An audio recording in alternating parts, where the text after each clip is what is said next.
umabot sa dulo, magpa-file po ako for senator. I'll be filing for senator sa October 2, Wednesday. Nagawa ko na yung papeles, na-notarize ko na. Si Doc Lisa, nasa airplane na ngayon.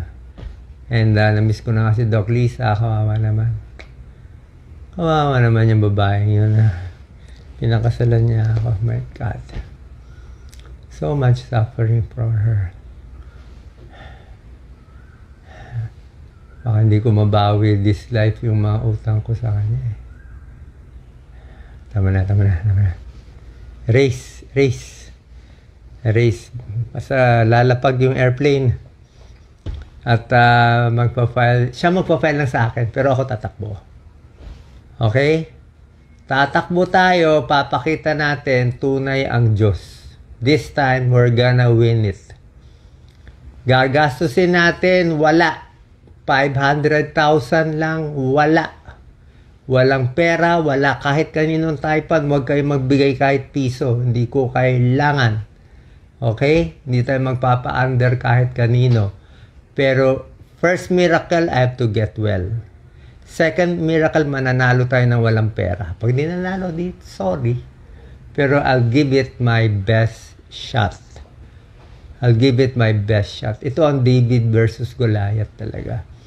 Yung 500,000 ko, bakit 500,000? Siyempre, kailangan magbayad ng airplane. Kailangan magbayad ng hotel.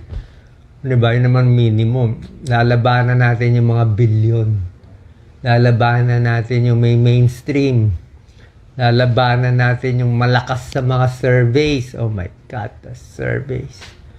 Kung alam nyo lang, tatahimik na lang ako. Quiet. Huwag mo na sabihin. Alam ko na lahat ng pautot at kalokohan. My God. My God. Quiet mo na. Relax. At the right time.